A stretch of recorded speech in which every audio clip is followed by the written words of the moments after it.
snapped in a screenshot from eBay. Yeah. I was gonna say, why do they use like separate pieces like a hand and foot rather than the whole body? Because often the whole body was divided up among many churches. Yeah.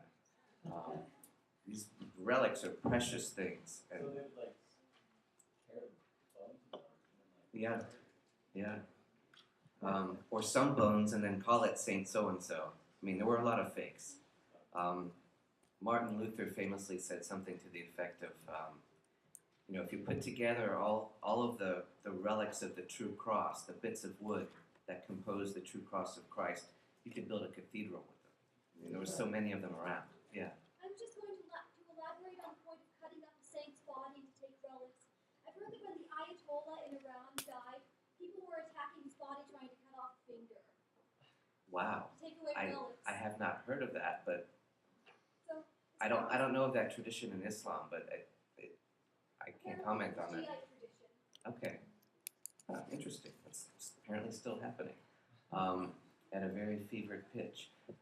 But this is one that I got from eBay, and it's a reliquary containing the relics of a number of saints identified with little labels here. So all of your famous ones are listed there. Hold on, I've got a little sheet. Did you buy it? No, I didn't buy it.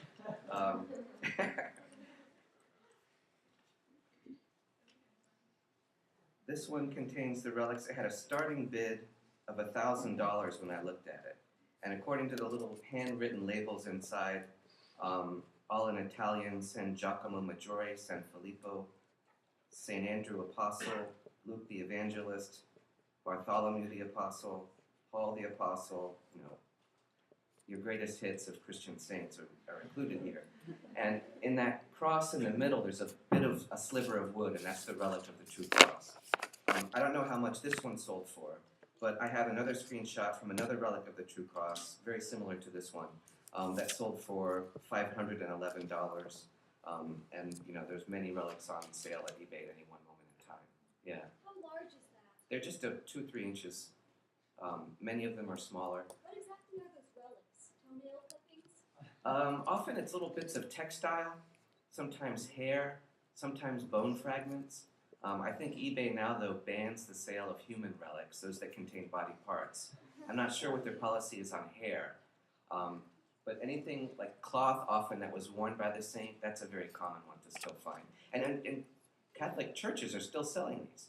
For saints that have been martyred, maybe, or not martyred, but named, elevated to sainthood in recent times, their garments were preserved to be later sold as relics to parishioners.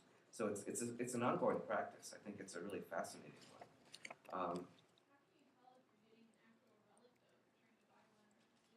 Good question. And I actually removed this image from the presentation, but I can show it to you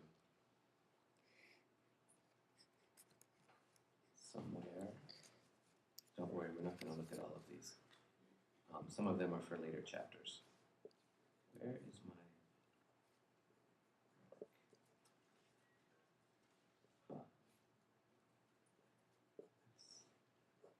Same thing, I don't have it here. Maybe I didn't have it in this particular presentation. But I have a shot showing the back of these with the cover removed. And there's a wax seal with a papal stamp in wax. And there are little wax threads affixed to the sides so that you'll know if the thing had been manipulated by somebody later. I mean, there were efforts to try to make them legitimate as much as they thought they were legitimate. So the actual ones that were approved by the church for sale originally are supposed to have this intact wax seal to show they haven't been tampered with. Of course, people could fake that as well. And whether or not the original bones used to make the original relic was genuine or not, that's, again, a matter of one's faith relative to historical questions, and often those two don't mix together very well. We'll talk about the Shroud of Turin a little bit later if this idea comes up again. So because these pilgrimage routes were so expensive, or so expansive, and larger and larger numbers of people were visiting